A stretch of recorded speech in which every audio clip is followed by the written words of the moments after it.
L'intitulé de la matière, c'est les systèmes grammaticaux. Ce cours est destiné aux étudiants sortants, c'est-à-dire les 5e années PES de l'École normale supérieure d'Oran.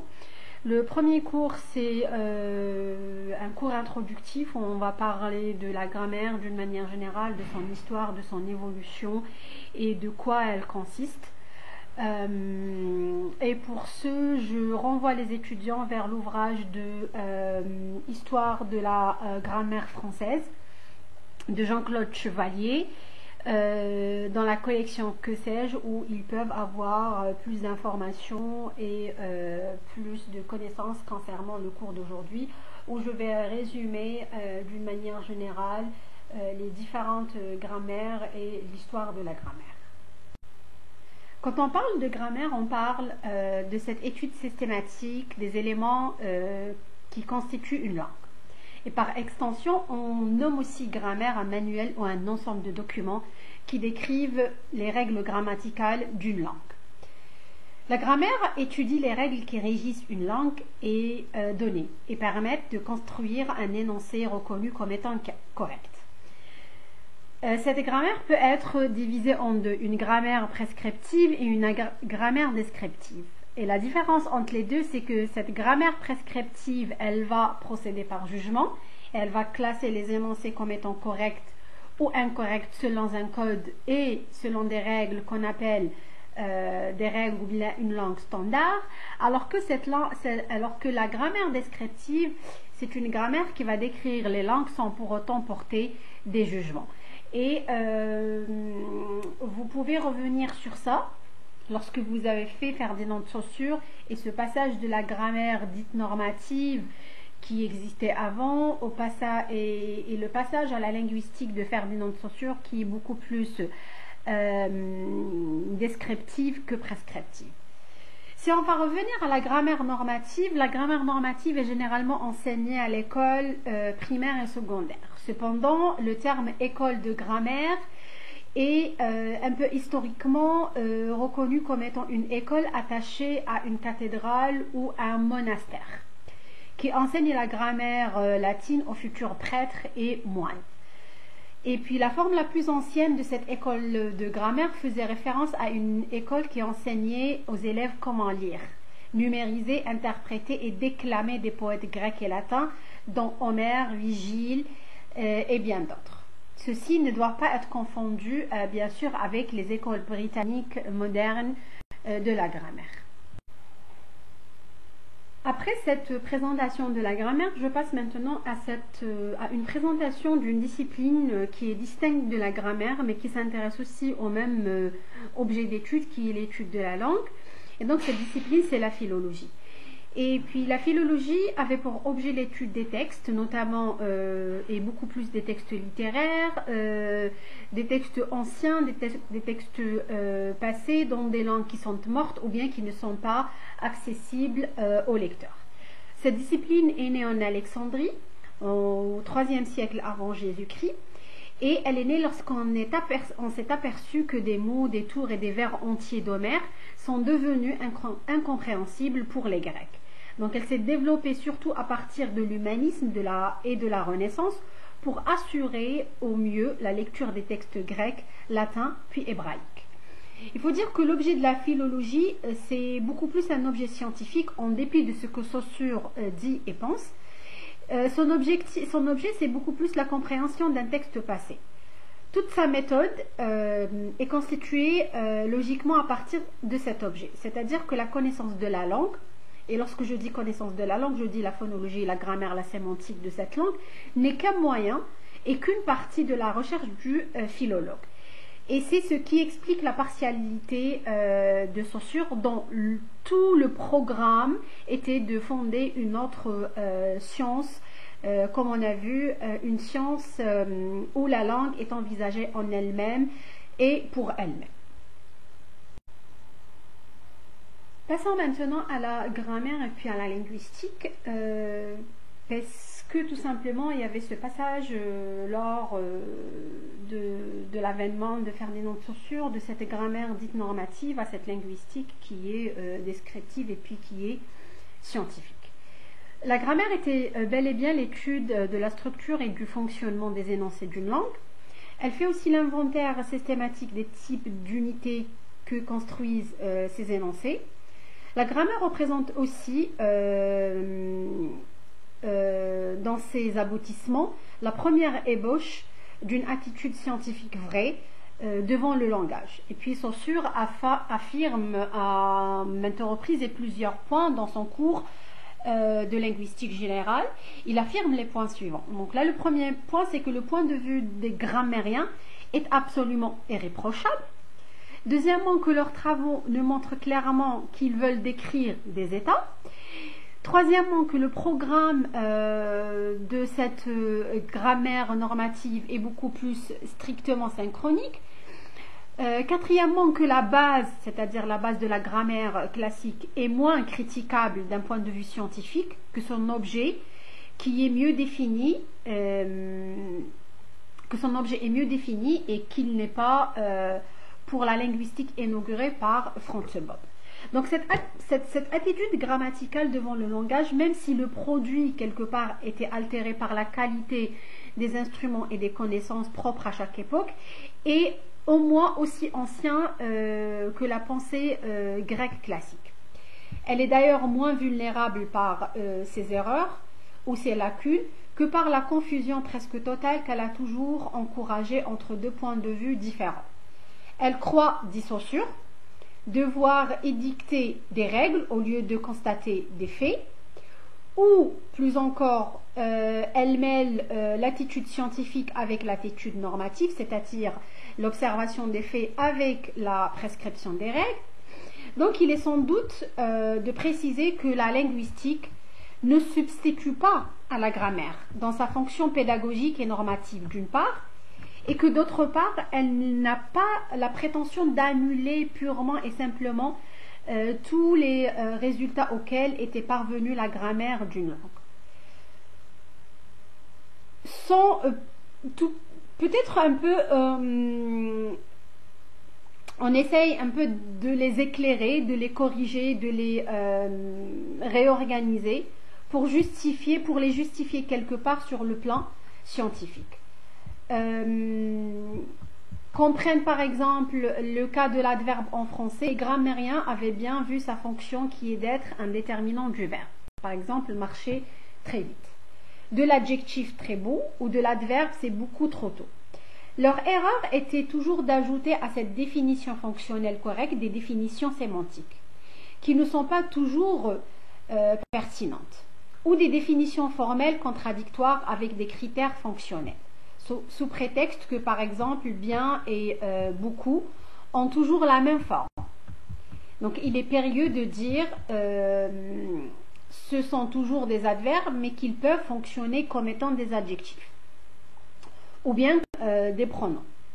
Ce qui empêche par ailleurs de voir qu'ils fonctionnent aussi parfois comme étant des substantifs. Par exemple, beaucoup n'est qu'un pronom dont il y a beaucoup de bouches qui parlent. Donc opposer quelque part, pour finir, la grammaire et la linguistique par esprit de corps ou par routine est encore trop souvent l'attitude rétrograde et stérile des puristes, qu'ils soient ces puristes-là des enseignants, des chercheurs ou non. Donc là, je passe maintenant au quatrième point de notre cours, qui est la grammaire comparée. Et puis, cette attitude comparatiste et cette grammaire comparée date du 19e siècle avec la découverte du sanskrit par les savants et les chercheurs occidentaux. Et cette découverte des ressemblances qui existent entre cette langue, le latin et le grec, les a incités quelque part à chercher les liens de parenté qui existent entre les langues. Si on parle un petit peu de cette grammaire comparée, il faut dire, comme je l'ai bien cité, qu'elle coïncide avec la découverte du sanskrit vers le XVIIIe siècle. Et on a remarqué qu'il existe une analogie entre les langues européennes et puis le sanskrit qui est la langue sacrée de l'Inde ancienne. Et c'est à partir de là que beaucoup et une série d'études commencent pour prouver l'existence d'un lien de parenté entre ces langues, qui ont été longtemps considérées comme étant des langues mères, de l'Inde et de l'Europe. Donc là, les grammairiens vont effectuer des études poussées où ils prennent énormément de temps. Et après ces études poussées-là, ils vont découvrir qu'il y a une langue plus lointaine qui rassemble toutes ces langues-là. Et cette langue-là, c'est l'indo-européen. Je retiendrai ici en guise de définition de la grammaire comparée deux citations. La première issue du TLF, du Trésor de la langue française, et puis la deuxième issue du Dictionnaire de linguistique de Jean Dubois. Donc pour le TLF, la grammaire comparée, c'est la comparaison entre les systèmes grammaticaux de deux ou bien de plusieurs langues en vue de faire ressortir les parentés ou les affinités de celles-ci. Ça veut dire qu'on prend des langues, on va apprendre leurs systèmes grammaticaux, on va essayer de comparer leurs systèmes grammaticaux pour pouvoir avoir une idée sur la parenté et l'affinité que peuvent avoir ou pas ces langues. Pour Dubois, la comparaison, c'est une opération qui consiste à étudier parallèlement deux langues en dégageant les différences et surtout les correspondances qui révèlent souvent la parenté. Là, pour Jean Dubois, il s'agit d'un classement où on va noter les différences et les correspondances et c'est à partir de ces correspondances-là qu'on pourra éventuellement parler de parenté entre ces langues-là. Et donc là, les deux citations résument quelque part l'objet d'étude et l'objectif de cette réflexion comparatiste de la grammaire comparée. Pour expliquer la démarche de la grammaire comparée, je préfère commencer par la citation de Bergogneau qui nous dit que la linguistique s'est constituée comme science à partir du moment où la description d'une langue n'a plus été effectuée par une analyse interne et immanente, mais beaucoup plus par la comparaison avec les autres langues. Donc si j'explique et je paraphrase la citation de Bergogneau, je dirais tout simplement que pour lui, il considère la linguistique comme étant science à partir du moment où elle va se comparer avec les autres langues, c'est-à-dire à partir du moment où cette discipline est sortie de cette analyse interne et puis émanente et elle s'est mise en étude de comparaison avec les autres langues. Et c'est à ce moment-là que lui parle de cette démarche comparative et que cette linguistique-là est considérée comme étant purement et uniquement une science. Donc à partir de ce constat d'analogie,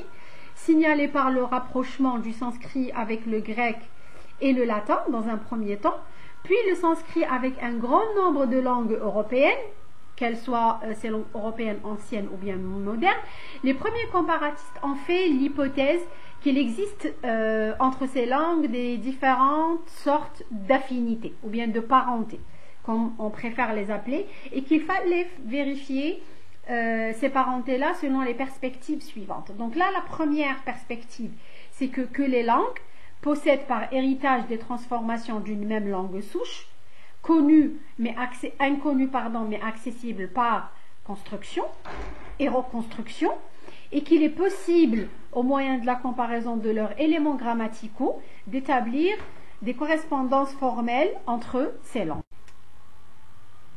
En parlant de la grammaire comparée, on ne peut ne pas parler des principaux comparatistes qui sont majoritairement des germaniques. Et je commence par Jans, qui était le premier à avoir un intérêt à la culture indienne et à la découverte des affinités entre les langues européennes et puis le sanskrit. Schlegel, qui compare la langue à un organisme vivant. D'où le concept de naissance, de vie et de mort de langue avec lui. Pour la première fois, on va voir l'idée d'une grammaire comparée. Et puis vous avez Rask qui souligne le primat des éléments grammaticaux sur les éléments lexicaux et qui porte le risque d'être emprunté par une langue à une autre langue.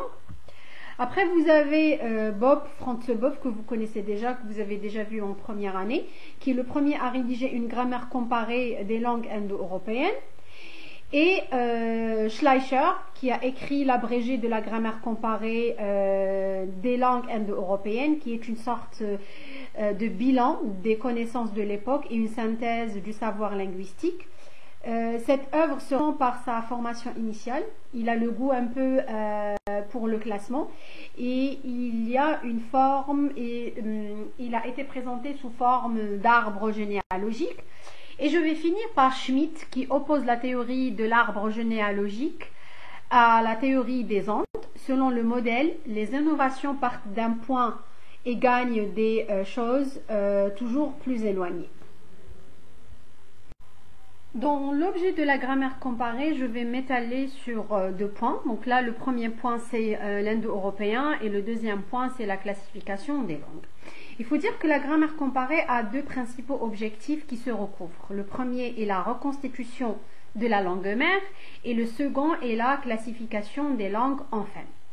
Je vais commencer d'abord par le premier point qui est l'indo-européen. Et donc là, l'indo-européen commun ou bien le proto-indo-européen ou seulement indo-européen qui est une langue préhistorique, sans témoignage écrit, supposée être à l'origine de toutes les langues dites indo-européennes. Elle a été partiellement reconstruite à partir de la comparaison entre les langues actuelles ou anciennes qui en sont issues. Notre connaissance de l'indo-européen repose généralement sur la linguistique comparée et notamment sur la phonétique historique. On peut aussi reconstruire quelques aspects de la phonologie, de son histoire, de sa morphologie, et des recherches actuelles tentent de reconstituer quelques traits de sa syntaxe. Le deuxième point est relatif à la classification des langues, où lorsqu'on a deux ou plusieurs langues qui appartiennent à la même famille et quand elles sont apparentées génétiquement, c'est-à-dire quand tout laisse penser qu'elles se sont développées à partir d'une origine commune, généralement on réserve la dénomination de famille de langues à l'ensemble qui forme toutes ces langues connues du même origine. Pour la classification de langues, nous avons trois façons de les classer. Premièrement, le classement typologique. Dans le classement typologique, on les classe selon des critères phonétiques, des critères phonologiques, phonétiques ou phonologiques, selon le critère morphologique ou selon le critère syntaxique. Alors que pour le deuxième critère, c'est le classement, le deuxième classement, c'est le classement génétique, où on réserve l'expression de famille linguistique à l'ensemble formé de toutes les langues du même origine. Ces familles comprennent des sous-ensembles appelés sous-familles ou branches, par exemple la branche romane ou bien la branche germanique. Ces branches aussi elles-mêmes sont constituées de certaines langues plus étroitement apparentées entre elles qu'avec les autres. L'exemple de la branche romaine où nous avons le français, l'espagnol, l'italien, et la branche germanique où nous avons l'anglais, l'allemand et le danois. En guise de conclusion, je réserverai ma conclusion sur tout ce qui a été dit sur la grammaire comparée parce que c'est à partir de là où notre module va vraiment commencer, à savoir le module des systèmes grammaticaux. Et j'aimerais bien conclure sur tout ce qui a été dit sur la grammaire comparée et dire que bien que la grammaire comparée soit vraiment une étude scientifique par son objet, par sa méthode, elle n'arrivait pas du tout à se constituer comme étant une science de la langue parce que les analyses qu'elle effectue n'ont pas eu un seul objectif d'étude qui est la langue, mais l'objectif c'était beaucoup plus la comparaison dans un but de découvrir la langue mère. Son évolution à la deuxième moitié du 19e siècle donnera la linguistique historique avec l'école des néo-grammairienne ou bien ce que nous appelons communément les néo-grammairiens.